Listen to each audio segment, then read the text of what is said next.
Welcome to the Reimagine podcast.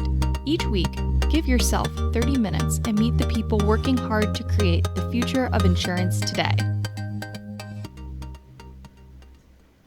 Hi, I'm Paul Tyler, and welcome to another episode of the Reimagine podcast. And Laura, welcome. And I guess you brought a very interesting group of people from Reset. Is that correct? That is correct. Yes, it's great to be back, and we have a very interesting show for everyone today. It's a great look at the Hartford community and the work that's being done not only on an organization basis, but at an entrepreneurial level as well. So looking forward to diving into the conversation.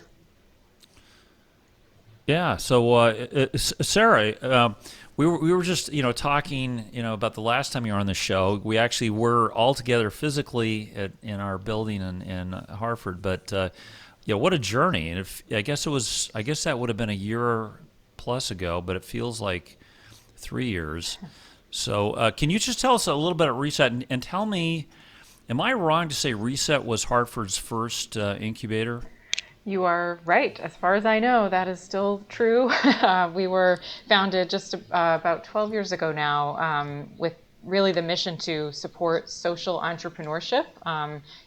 Business owners that are trying to think differently about how to run businesses from a more kind of values and impact-driven perspective. And in those early days, there was a lot less going on in the region and even throughout the state of Connecticut. There's been obviously a lot of progress, a lot more activity in the last decade, around supporting entrepreneurs in so many ways. But yeah, that is certainly something that we're proud of, that Reset was among the first to begin offering these kinds of services in a cohort setting, a real peer group oriented space. And this latest cohort that is finishing up with us now will bring us to nearly 150 entrepreneurs served since those early days. So lots has happened since the beginning, for sure.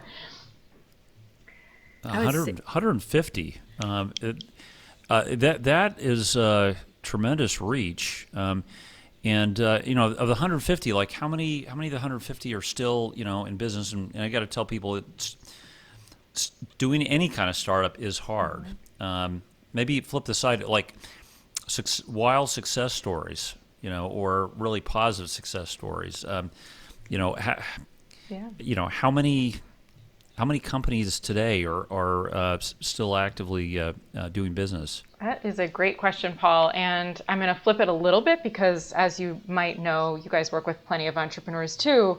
Like you said, it can be hard and you don't always end with the same idea that you start with. So we definitely have a lot of folks that have come through our programs and have since moved on to other endeavors. But we also, I count some of those are definitely success stories in their own right. You're able to then take what you've learned and practiced and hopefully take the networks that you get in touch with and apply those in different ways.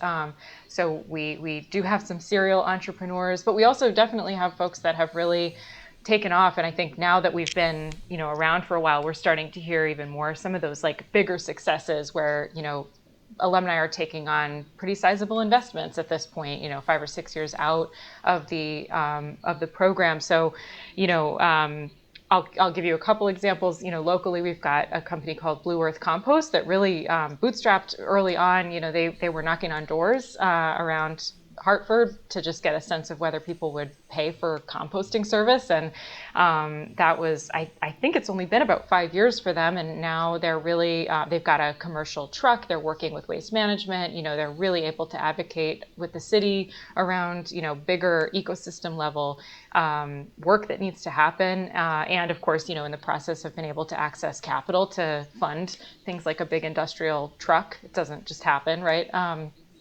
And I'll let Allie share some of her successes too as another alum. Allie's somebody that we certainly talk about a lot, who's been growing, and her hot chocolate is delicious. So I think the way that we look at sort of the impact that we're trying to make at Reset is in a few different ways. We're certainly looking at economic activity, and I can tell you we just did a big survey and found that our alumni companies have generated over $21 million in revenue since, and that's just the ones that are actually filling out our surveys. There are some folks that can't even share necessarily. So, we know that that's even, there's probably even more than that, have generated, I think it's over $10 million in investments that have been secured by reset companies.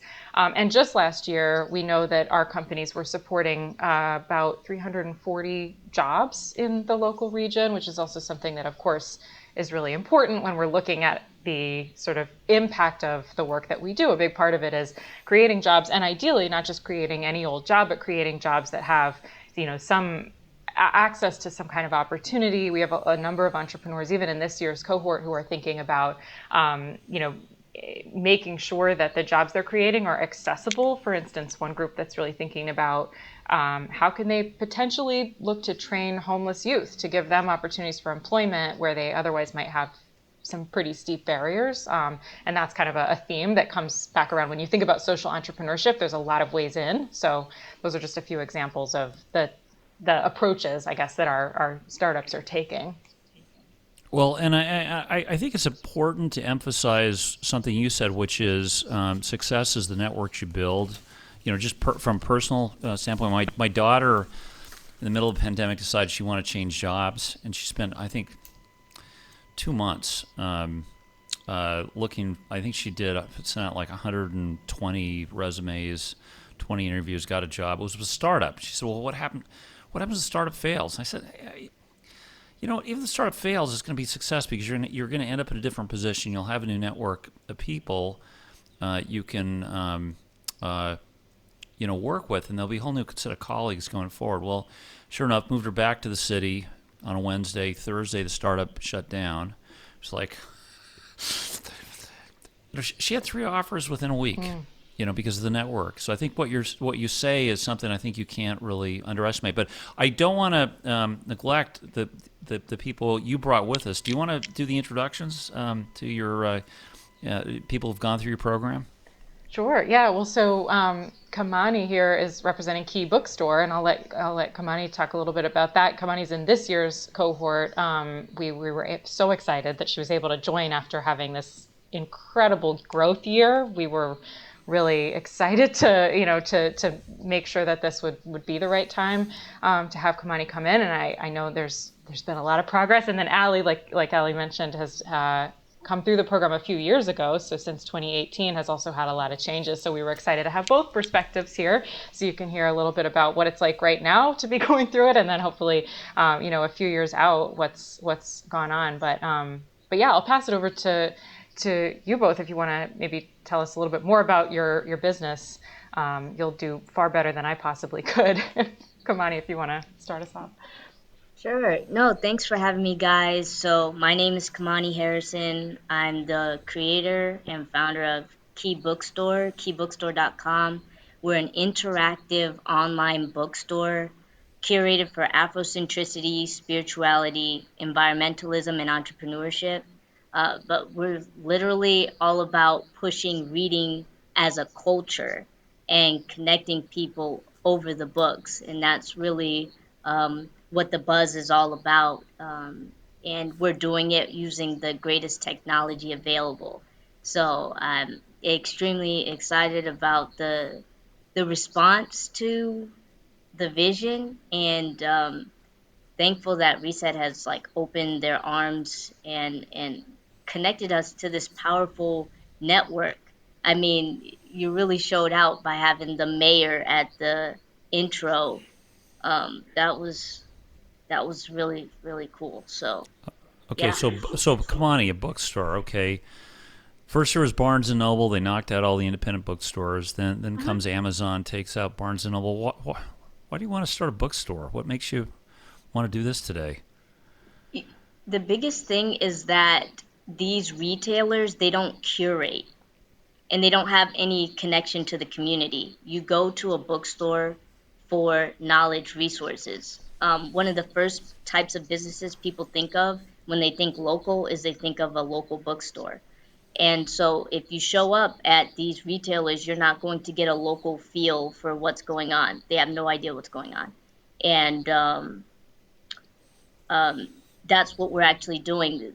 Then there's this big gap that the local bookstore also isn't connected to what's going on, kind of like culturally and with society.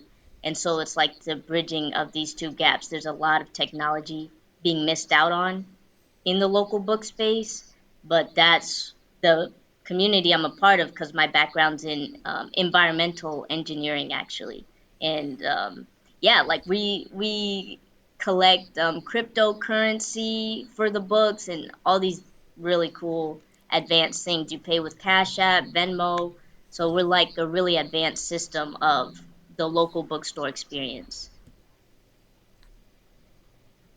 Wow, that's fascinating. I think I'm on book 22 this year, so I'll have to get some recommendations from you for sure. Definitely. What types of books do you like to read? Anything fiction. I have plenty of reality in my reality, so any kind of escape is where I go to. Okay. Well, I am with So you. we'll have to connect afterwards. Def. But yes, Allie, same. Do you mind introducing yourself and talk about your company and really? I always ask the question at the end, but we've since tried to ask it at the beginning because it's always interesting to hear. What is your why? So why did you start? What gets you up in the morning? What keeps you going? Yeah, it's a great question. So I'm Allie Lazowski. I'm founder and CEO of Bare Life, which is an allergen-friendly food company inspired by my journey with chronic illness.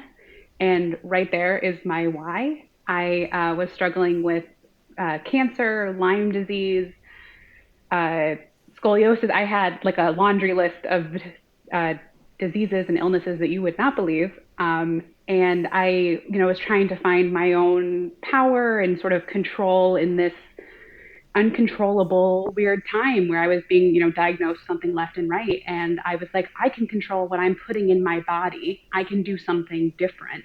And I started looking out and was like, okay, are there healthier foods, especially sweet foods? I have like the biggest sweet tooth. And I was like, are there healthier desserts? Are there cleaner desserts? And I was like, oh, I can eat that. I can't eat that. I can't, like, everything had something in it that I couldn't eat. So I just started playing around in my kitchen, which is also what gets me up in the morning, is creating, delicious food, and started sharing it with people. And everyone was like, oh, where can I buy this? Why can't I buy this at my local store? Why can't I buy this on Amazon? And, started with talking with some friends. They were like, you need to start a business. And shortly after, a crowdfunding campaign was actually how I joined up with Reset back in 2018. And that's one of the great things about Reset too, is that they highlight such diverse companies as well, not just, diversity, not just in tech, also in, bookstores and food companies. It's a great diverse place, but also in entrepreneurs, in a lot of female entrepreneurs and other minorities. I love that that sort of community is really represented in the community in Reset as well. Talk a little bit about your recent success.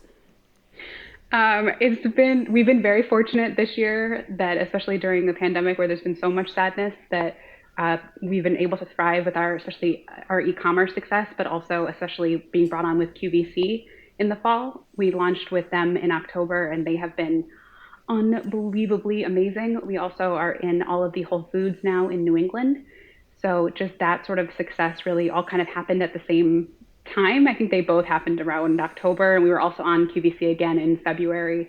So it's just been a really big shift and a big growth year for us. And really, like Sarah talked about earlier, the network with Reset has helped and support us every step of the way, and has helped us get attention and education and mentorship each step and into the future. So just really grateful for the community that has been behind us. Hey, Kamani, talk to us a little bit about your growth trajectory. It sounds like you've really caught a little bit ahead of steam here. The funny thing about trajectory is it's more so like steps and then plateaus and then giant steps. It's not like I'm thinking, about a graph. It's real like rough. But it all comes back to infrastructure. But we invest in our infrastructure and then we outgrow it. And so what happened was in 2019, our site was down like most of the year, and we crowdfunded for our next website. And again, we do everything possible with Black-owned businesses. So you'll see this high-quality experience coming from quote unquote minorities. And that's also a really powerful representation because people are like, I love the logo, I love this. And they're all done by Black owned businesses. So you can see that power in our representation. But 2019, we crowdfunded and created this beautiful new website. And it had all these like tech features that helped us to get seen in 2020 and then be literally seen as one of the top black owned bookstores because black owned bookstores went viral. But we were seen as one of the top ones because of the quality of our website and the ability to find us and navigate. One thing you'll notice about bookstore websites and local bookstore websites is that some of them are just really rough. They have great books. They may be a great physical bookstore, but their online presence is really rough. So that was one thing that I really wanted to cater to because there's so many great templates nowadays, Shopify, WordPress, that's how I wanted to host my website. But yep, did that. And then literally we got tens of thousands of visitors on our website every day in the summer to the point where it crashed our website multiple times. And so now we're building up our infrastructure, and this new website is, I'm declaring it the best bookstore website on the internet, hands down. Heard it here first. Yes. Excellent. So I'm curious. Sarah, we talked a bit about before everything that Reset's been doing. And obviously hearing from a current member, an alum who's still active on the Reset board, what do you see both the short-term and the longer-term vision of Reset within the community and maybe even at a larger scale? Yeah, I love this question because it's definitely there's a lot that's evolving as the ecosystem shifts, and frankly, as people in the kind of broader business community are starting to really recognize that the things that Reset's been talking about for a decade are kind of more accepted. People are starting to get it a little bit differently, but I think it's been interesting because at the same time that actually makes our work, it's both like created more urgency and almost a little bit more confusion in some cases because people now are like, well, I get it, I think I get it, but there's actually so much to doing business differently. Like it's not just enough to say, oh yeah, we're gonna change our packaging and that's that, and or we're gonna just make a few sort of superficial changes because we have to keep up with this trend of being green or being values driven. So I am really excited in a lot of ways at the sort of waking up of this broader community, right? We've got even in late 2019, the Business Roundtable memo came out from CEOs of top companies all agreeing that it's not enough to be only accountable to your shareholders. It has to be a multiple stakeholder approach for every business, if you're going to thrive. So I think we're really trying to remain ahead of that in terms of the way that we support businesses at various stages. So, these folks have been kind of coming into this accelerator program, which historically we've always really focused a lot of energy on that, first 1 to 3 years in business when you're really just you're putting everything you possibly can in and you're trying to figure out, how do I make this thing sustainable? How do I make this thing grow? It's really hard. It's really hard. I mean, talk to any entrepreneur. I've never met somebody who's not working weekends and overtime and just aching for whatever you can get.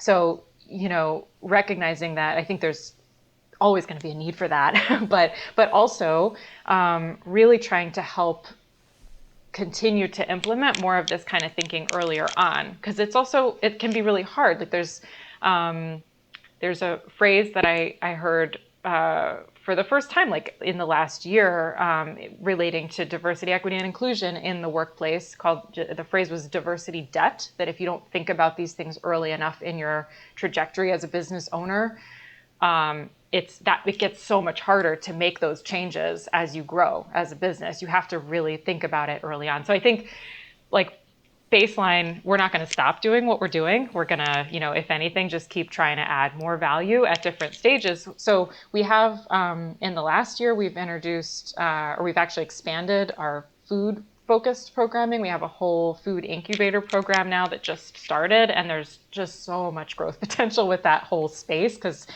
food is a fascinating space. I mean, Allie is now has come back as a guest speaker a number of times, which is always so great to hear, to make those connections. We also introduced a program last year called Measure What Matters, which is really supporting folks that are a little bit later on that are trying to figure out, okay, how do I really bake this in? How do I start measuring impact in a more meaningful way that I can then use that to really increase, my marketing return? Like, how do I tell this story in a way that is truly authentic and based on reality and real numbers and real data? Because at the end of the day, we are still running businesses, and you have to be able to quantify that impact if you're going to, be able to grow it, right?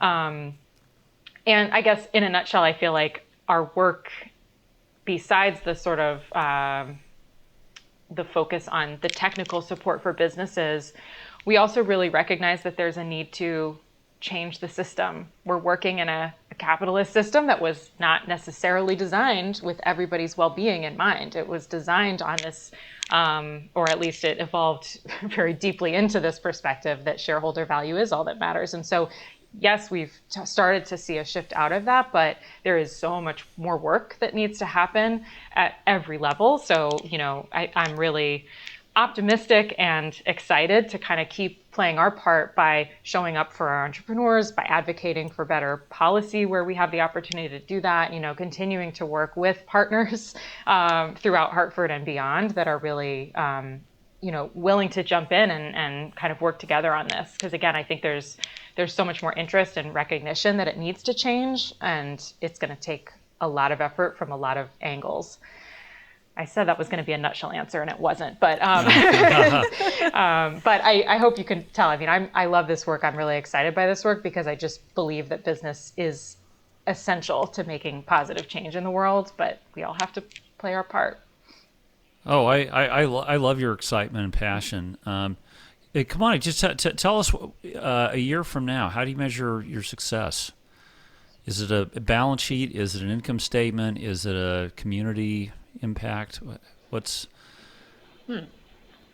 That's tough. I would say stability.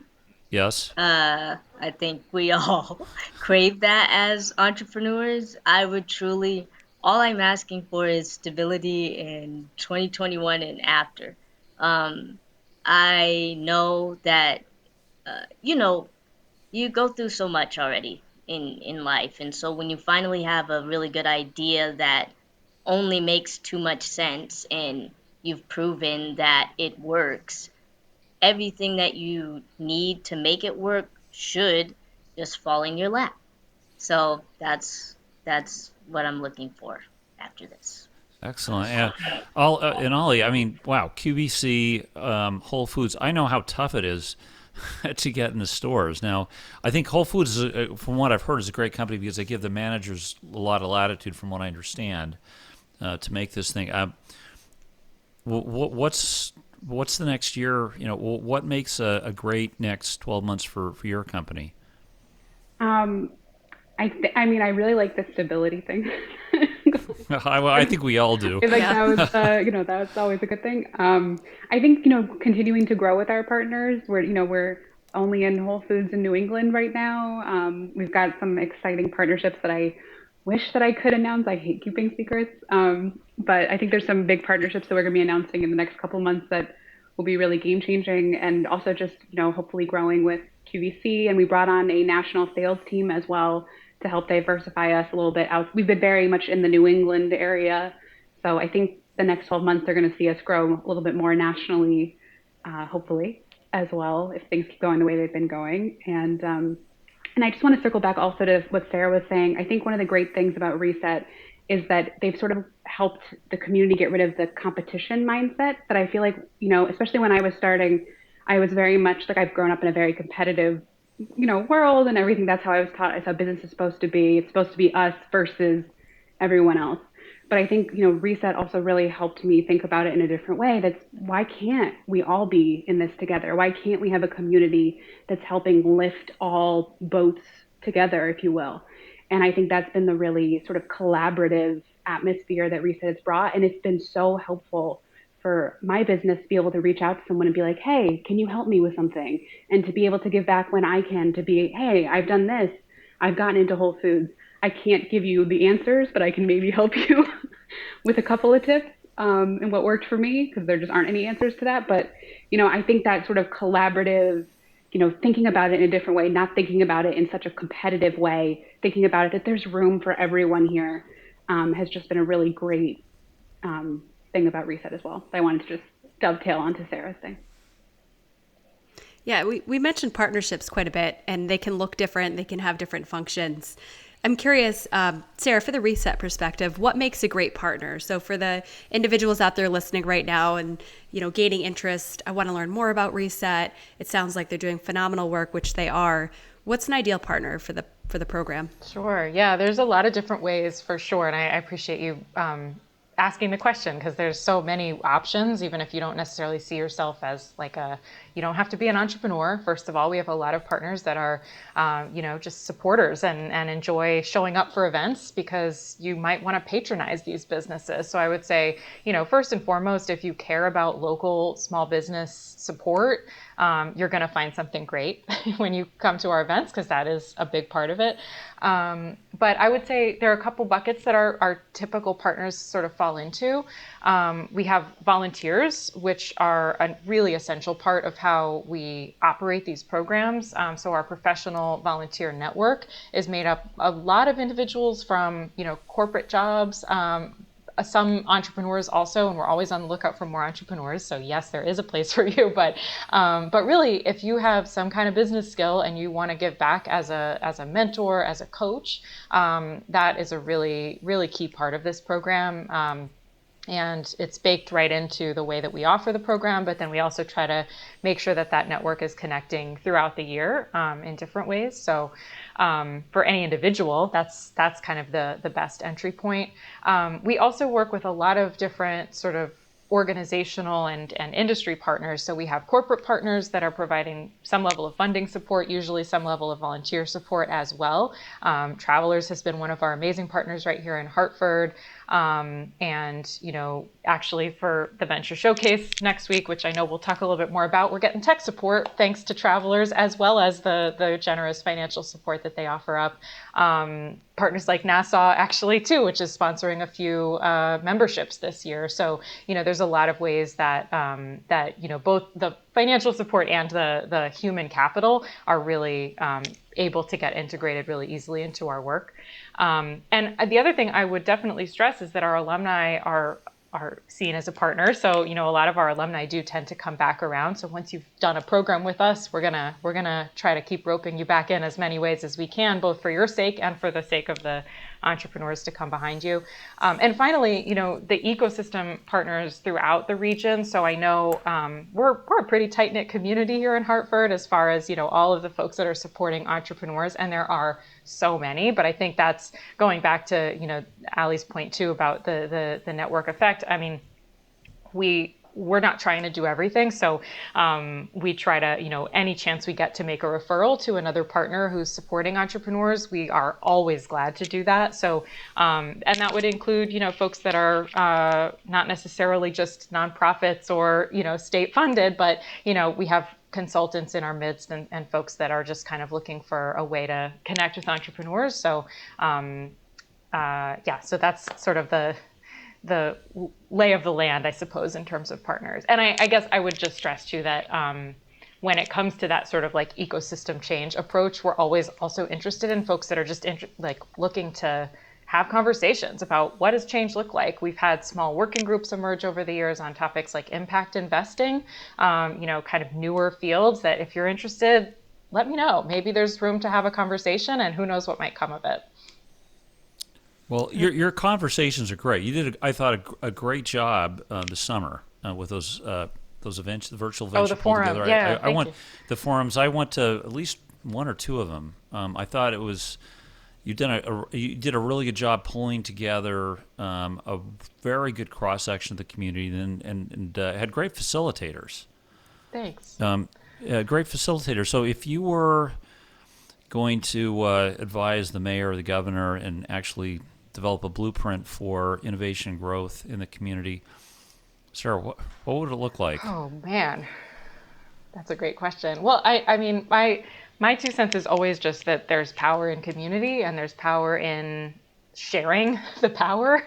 That was a big part of the conversations we were having last year, is just like recognizing where your power is and when you can give it away. And I think going back to the point that a rising tide lifts all boats, right? Like there's room for every single person at this table that we're building. And if anything, like we can build plenty more tables. So, I'm a real believer in holding space for conversations, for action to emerge. And if that means sometimes stepping away, sometimes, in making sure that we're inviting more perspectives into the room. And I admit that like we always have more work to do at Reset. Those community forums were a great opportunity for us. We really tried to make sure that we were reaching out and getting a good cross section of like, we wanted activists, we wanted, nonprofit partners, we wanted our clients, we wanted our community to show up.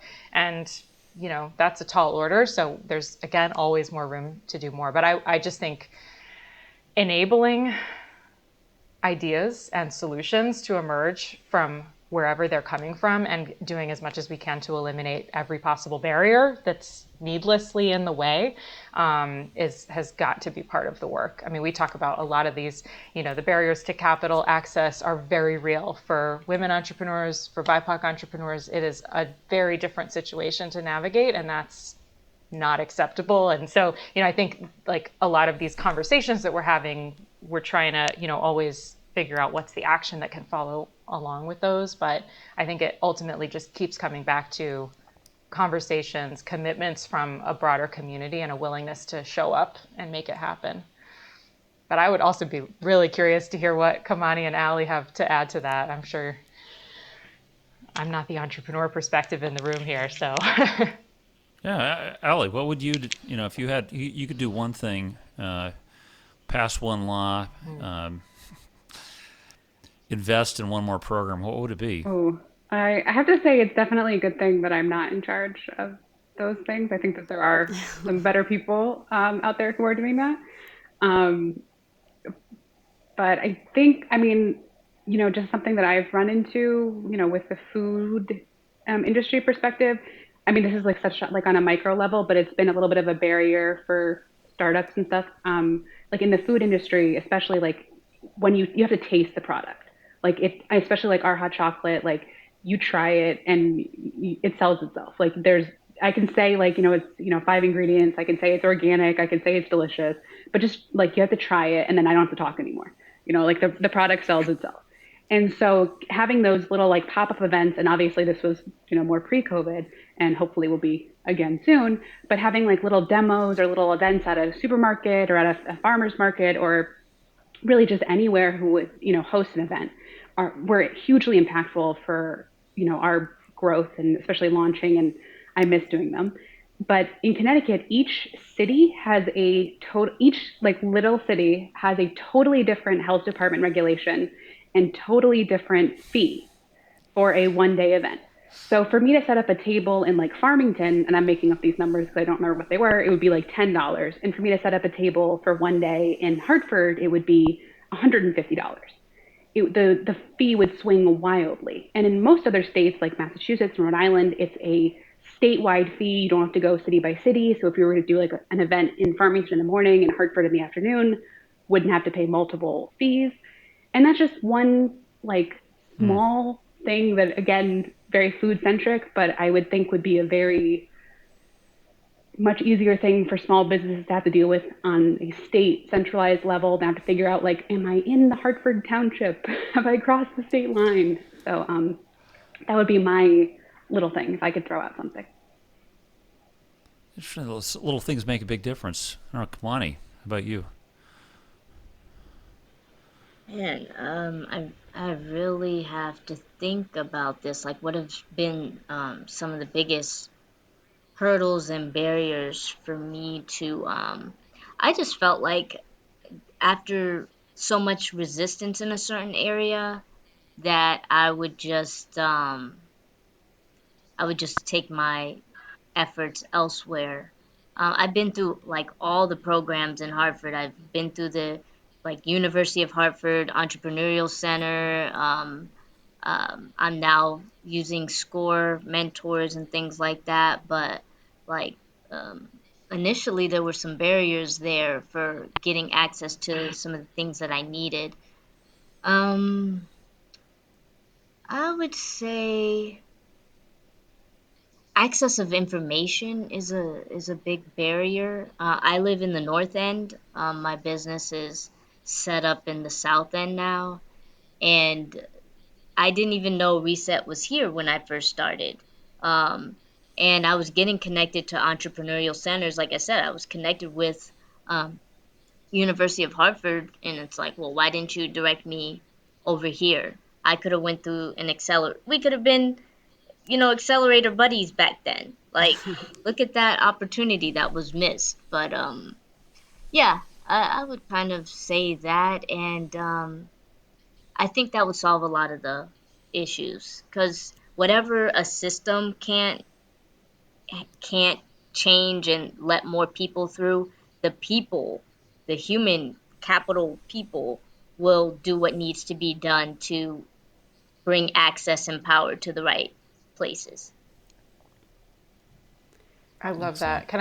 I just can't resist because I think that's exactly why, when you talked about partnerships too, that's the direction that we're really trying to build towards. And with our food work, especially, like we've now created or established a culinary collaborative group that is 7 organizations in Hartford, and we're referring people constantly. So, like just the sheer volume of the impact that we can have when we start to do that is like, I mean, I'm so excited that now we can start counting that. We're getting more and more applications every year.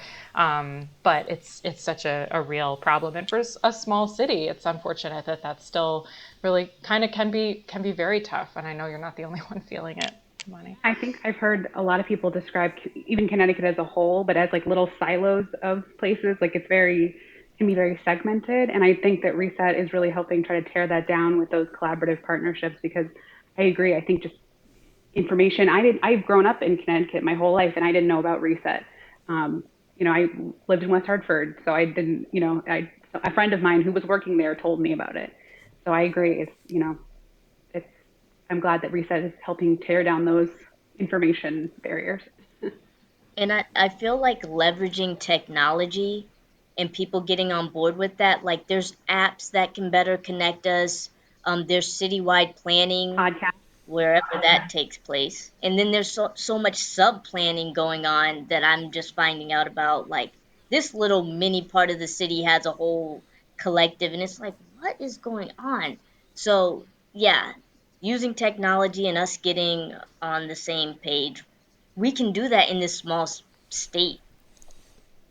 We Be very can. powerful. Yeah. And we actually have an opportunity coming up that I want to mention. So, Sarah, talk to us a little bit about the Venture Showcase on April 29th and what is the event and what's the goal there? Yeah, thank you. So I'm really excited. So the Venture Showcase is always the culminating event after the Impact Accelerator. And this year we're actually doing things a little bit differently. So it is going to be a virtual event in light of the state of the world as it is right now. But thankfully we've had plenty of time to make it really fun and engaging this year.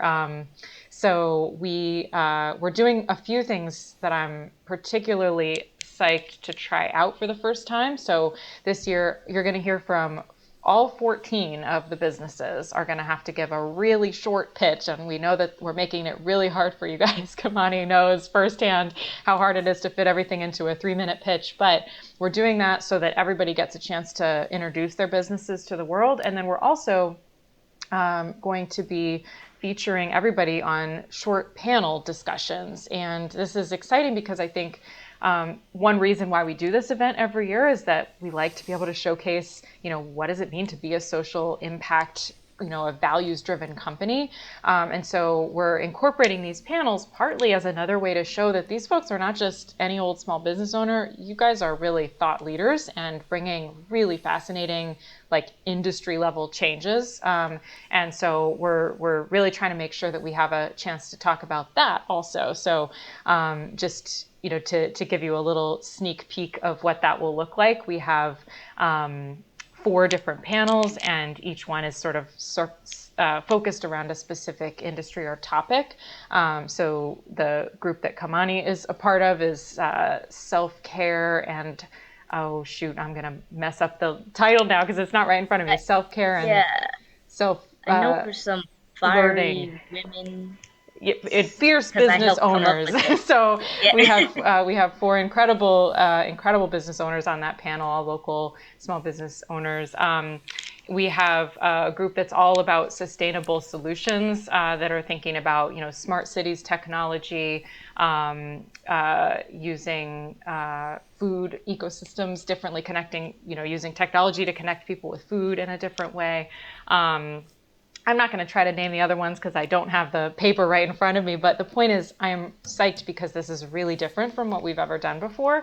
And then on top of that, we're having alumni from past programs are going to be joining us to moderate those panels. So you're going to get to hear from some folks that have gone on and done more cool things. And then the last part of this year, it's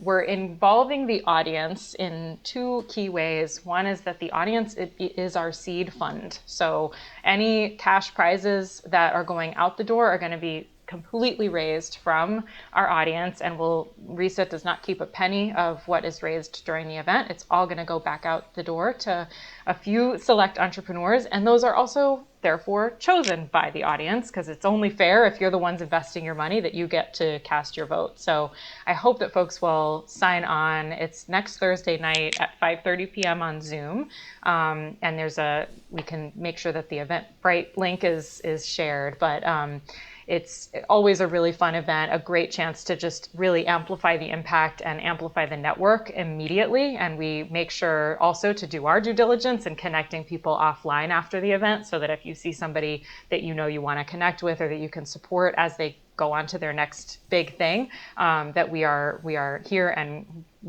ready and waiting to make those introductions. That's great. And as we wrap up, it's always important to have our listeners understand how they can find you. So, Sarah, what is the best way for people to get in touch with you and learn more about Reset? Yeah, speaking of websites, ours is resetco.org. Recently also the little update on there, so you'll be able to find all the events coming up and lots of other information about all the programs that we offer. So if you are an entrepreneur or an interested volunteer, maybe you're looking for co-working space, hit us up on resetco.org. We're also, all the social media platforms are available. If you just go to the website, you'll find everything there, and you can also sign up for our newsletter. And we don't inundate you, but we do send important updates every couple weeks about goings on in and around Hartford and at Reset. Wonderful. And Allie, how do I find that hot chocolate? Do I go to Whole Foods in Connecticut, or do I go online? What's the best way? You can do whichever of those options is easiest for you, but you can definitely check out our website, which is eatbearlife.com. And you can see we have a locations tab. You can see all the locations in your area. You can also check us out on Amazon as well if that's more your cup of tea. And then, of course, we're on all the social media platforms at Eat Bear Life as well. Okay, Kamani, how do I get your books? Yes, I was going to say Whole Foods and Amazon is like one and the same, isn't it? They do dovetail each other nicely. One day, they help each other out. Yeah. Now Amazon owns Whole Foods too. Yeah. Yeah, right. But you can find Key Bookstore at keybookstore.com and also at any of our 3 remote locations at Cultured Studios in New London, Connecticut,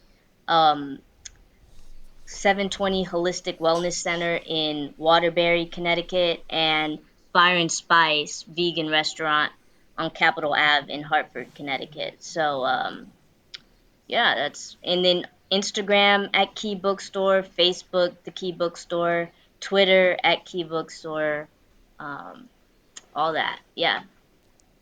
Great. That's fantastic. Thank you so much for joining us today. It's been wonderful to hear not only the Reset perspective, but a current member and an alum as well. So I know I'll be attending the Venture Showcase on April 29th. I hope everyone listening will be doing so as well. And we look forward to connecting you with these 3 individuals making change in Hartford. And we'll have all the appropriate links in the website and in the show notes as well. Hey, great. Thanks to all of you for giving us your time. Thanks for having us. Thank you. It was nice to meet you guys. Hey, thanks. Thanks, Laura. And yeah, if you're listening, hey, listen, share the links. Make sure you attend the event, and let us know who else you think we should, share the. Sarah, what was the term you used? Share the knowledge. Amplify. I don't know. Amplify. Yeah. Amplify the message. Right. Share the wealth. Yeah. Share the love. Right. Kind of, all work together so we can all succeed. So thanks so much. Thanks, Paul. Thanks, Laura.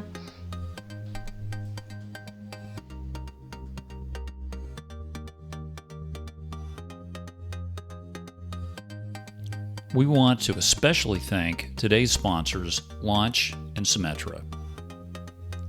Thanks for listening. If you enjoyed the show, please rate and recommend us on iTunes, Stitcher, Overcast, or wherever you get your podcasts. You can also get more great information about this company and other great startups at imagine.nfg.com.